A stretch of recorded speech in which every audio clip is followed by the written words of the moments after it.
They call them ghosts, drifters, lone wolves with nothing to lose and everything to prove.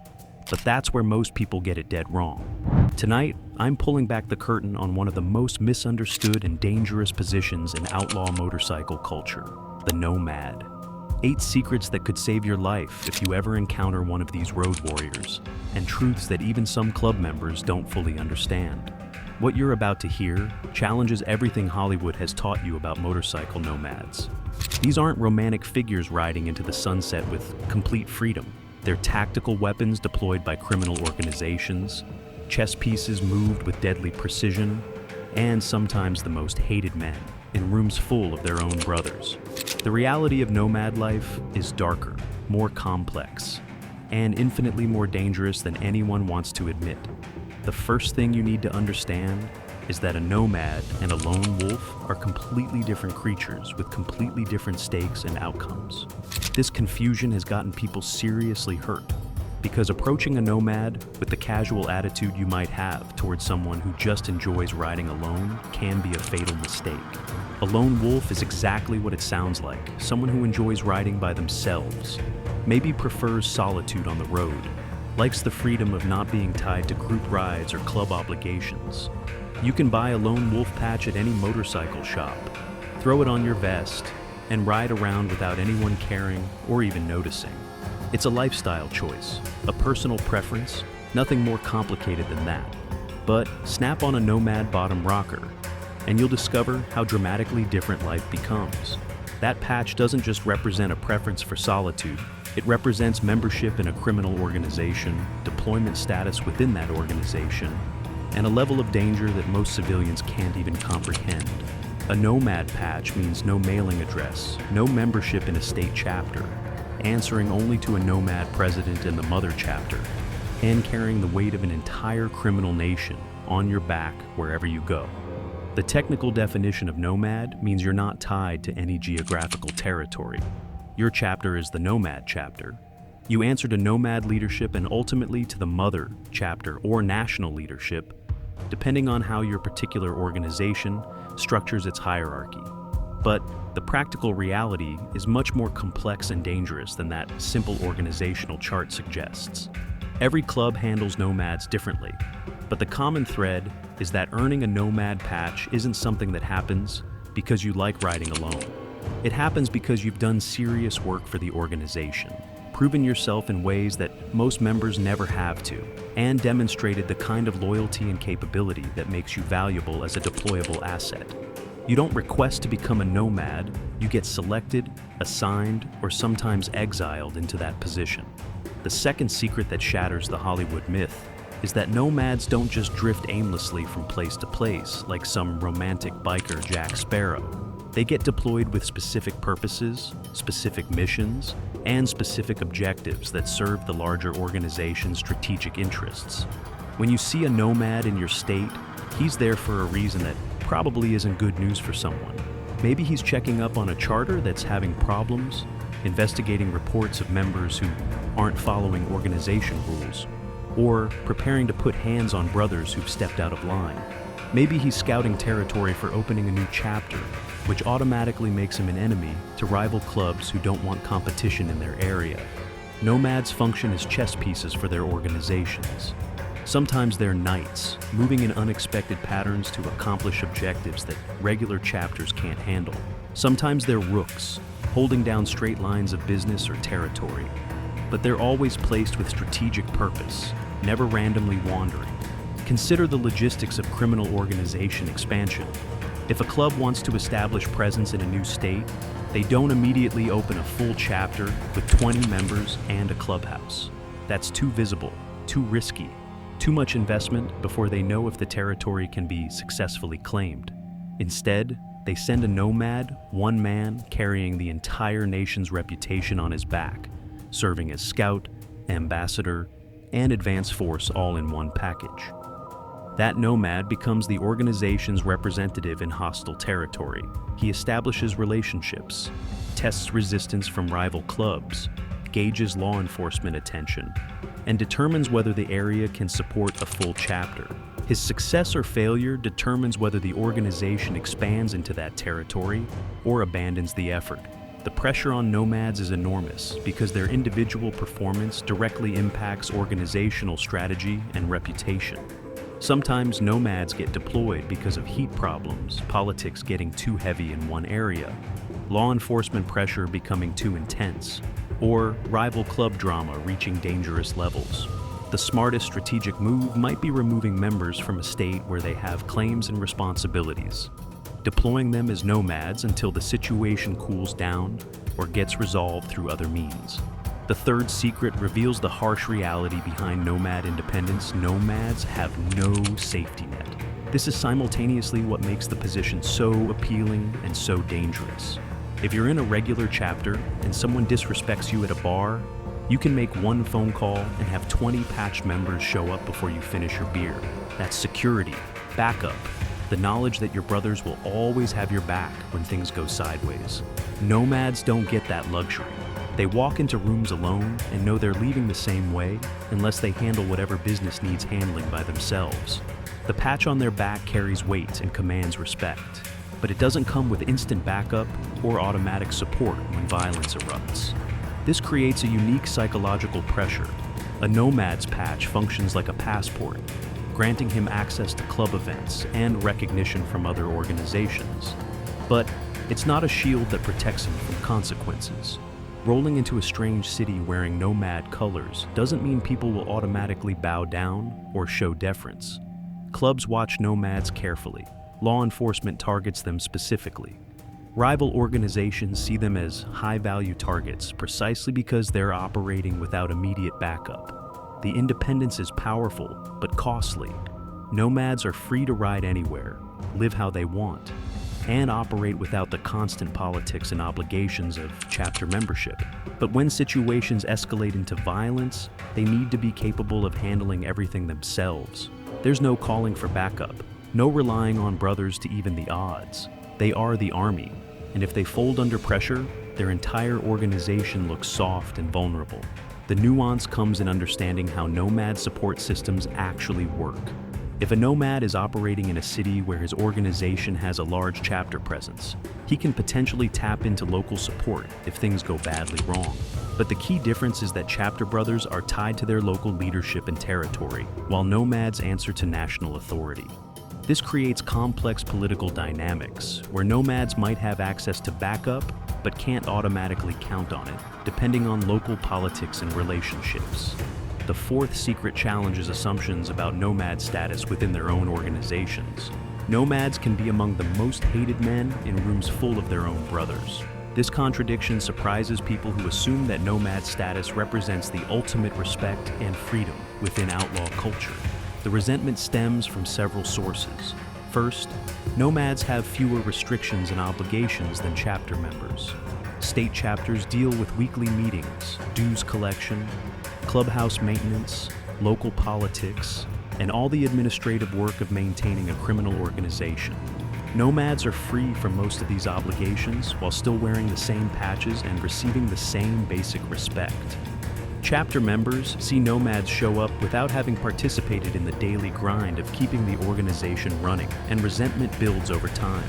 Second, nomads are perpetual outsiders, even within their own nations.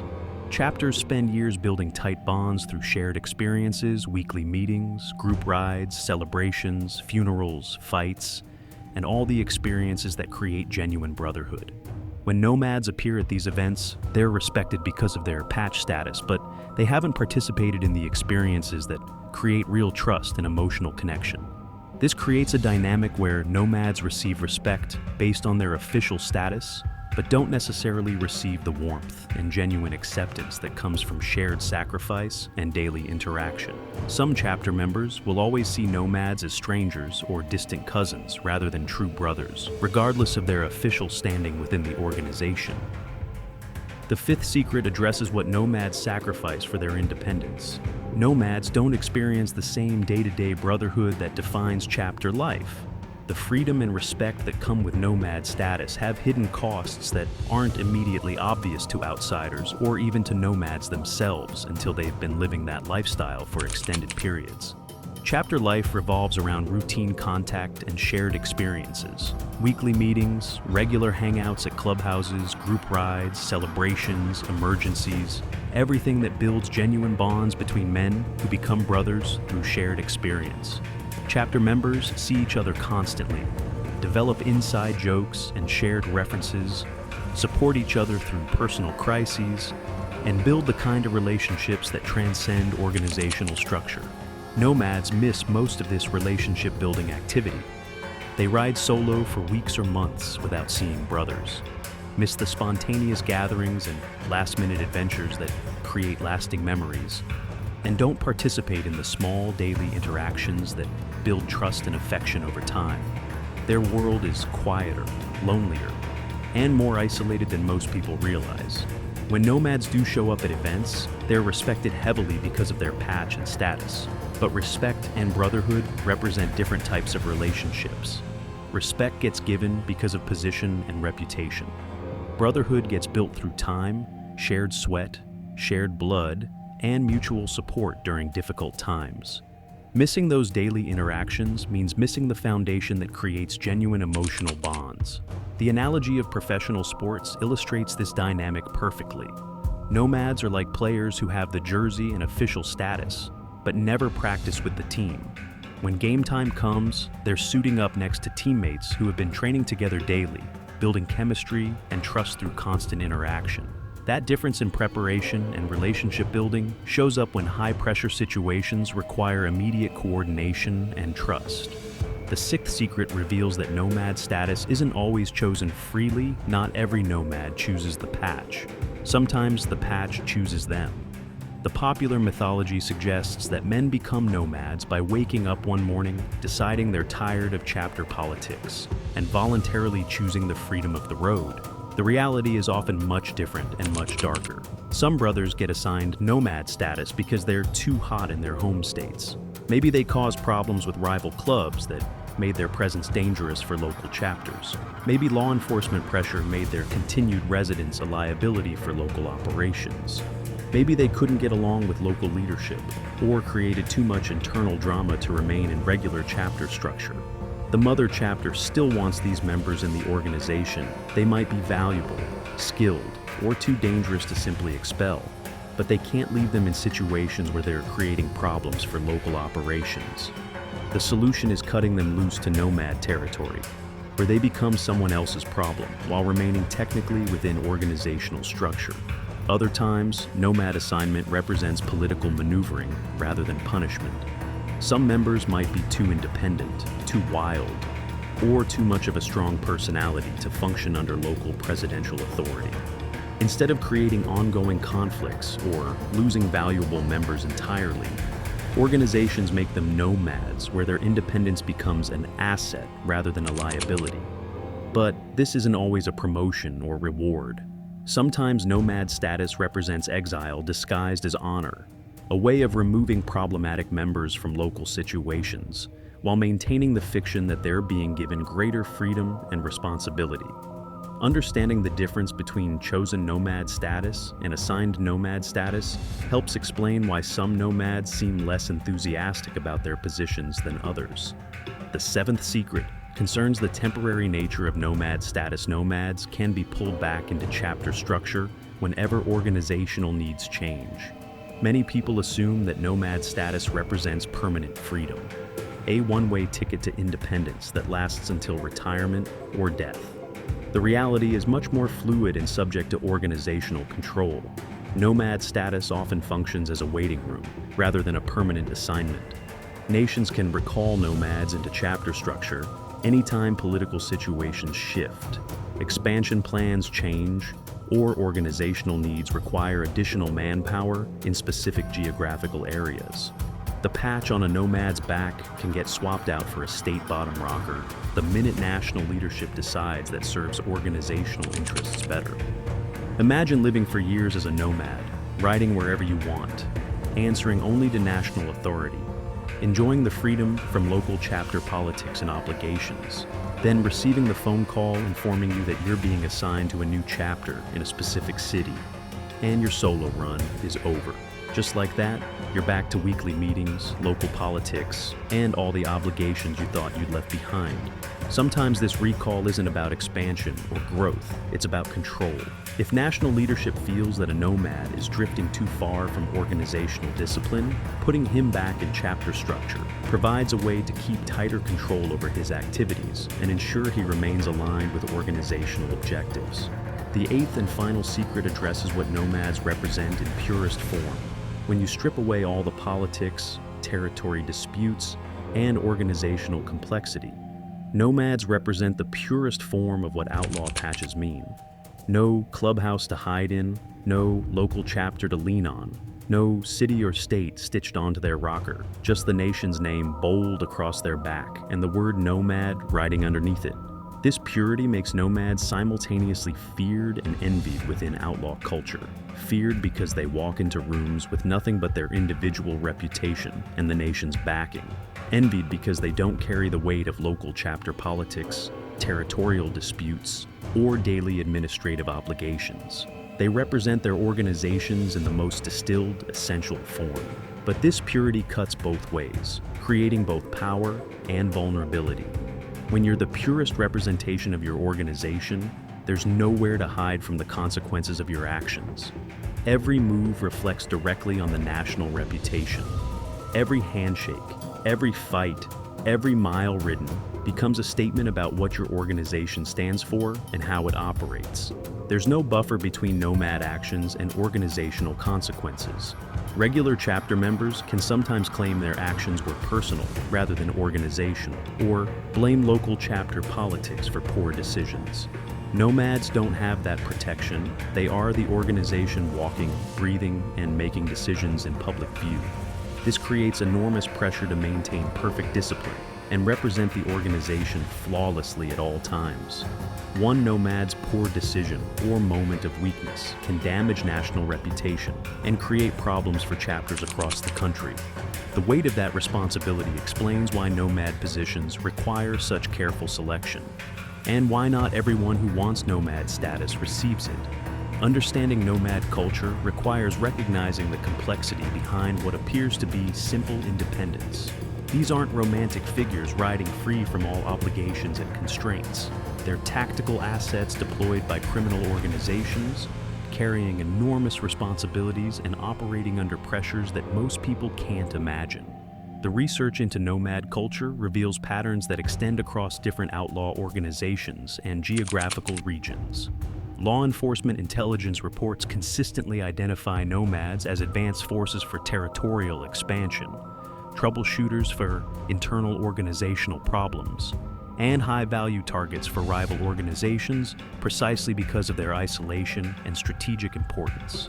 Academic studies of outlaw motorcycle culture note the psychological strain of nomad positions, with higher rates of substance abuse, relationship problems, and eventual departure from organizations compared to regular chapter members. The isolation and pressure that come with nomad status extract costs that aren't immediately obvious but accumulate over time. The strategic deployment of nomads reflects sophisticated organizational thinking that contradicts stereotypes about outlaw clubs being simple criminal gangs. The careful selection, training, and deployment of nomads demonstrates long-term strategic planning and understanding of territorial expansion that rivals legitimate business organizations. International comparisons reveal that nomad systems exist across different countries and cultures, suggesting that this organizational structure addresses fundamental challenges in managing criminal territories and expansion. Australian, European, and North American outlaw organizations all utilize variations of nomad systems, indicating that the concept fills genuine organizational needs rather than representing cultural accident or tradition. The legal implications of nomad status create additional complications for both the individuals involved and law enforcement agencies trying to investigate and prosecute outlaw organizations. Nomads' lack of fixed addresses and territorial ties makes surveillance more difficult, but their high-profile status and strategic importance make them priority targets for law enforcement attention. The psychological profile of successful nomads reveals common characteristics that help explain why some individuals thrive in these positions, while others struggle or fail. High tolerance for isolation, exceptional self-reliance, strong conflict resolution skills, and ability to represent organizational interests without constant supervision emerge as critical success factors. The economic aspects of nomad life present additional challenges and complications. Without regular chapter membership and associated business relationships, nomads must develop independent income sources or rely on organizational support that may not be consistent or reliable. This economic pressure adds another layer of stress to already difficult positions. The relationship between nomads and civilian populations represents another area of risk and complexity. Nomads operating in areas where their organizations have little presence must navigate civilian interactions without the backup and support systems that chapter members take for granted.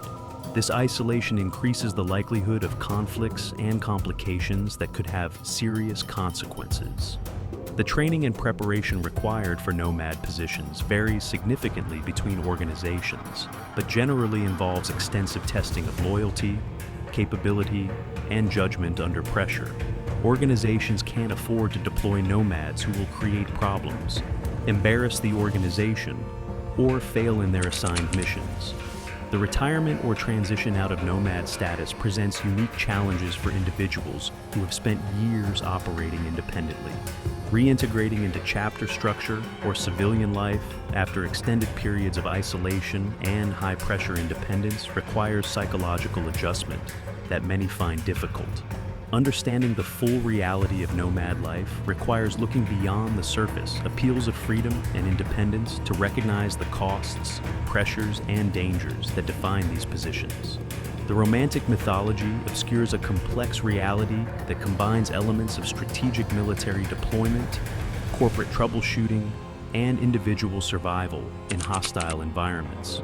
The question of whether nomad status represents ultimate freedom or ultimate burden depends largely on individual personality, organizational support, and specific circumstances of deployment. For some individuals, the combination of respect, independence, and strategic importance provides exactly the kind of challenging, high-stakes environment they need to thrive. For others, the isolation, pressure, and constant danger create unsustainable stress that leads to poor decisions, substance abuse, or eventual departure from outlaw culture entirely. The broader implications of nomad culture extend beyond individual experiences to reveal important truths about how criminal organizations adapt to territorial challenges, law enforcement pressure, and internal management problems. The sophisticated use of nomad systems demonstrates organizational capability and strategic thinking that law enforcement agencies must understand and counter with equally sophisticated approaches. The human cost of nomad culture appears in broken relationships, damaged individuals, and families torn apart by the demands of maintaining criminal organizational structure. While the organizational benefits of nomad systems are clear from a strategic perspective, the individual and social costs raise questions about the long-term sustainability of these approaches to criminal territory management. The evolution of nomad culture continues as organizations adapt to changing law enforcement techniques, communications technology, and social conditions. Understanding these changes requires ongoing research and analysis that goes beyond surface observations. To examine the deeper structural forces that shape outlaw organizational behavior and individual experiences within these systems. The final question that emerges from examining nomad culture is whether the combination of freedom and responsibility, independence and isolation, respect and danger creates a sustainable lifestyle for individuals, or represents a fundamentally destructive system that consumes the people it claims to honor and reward.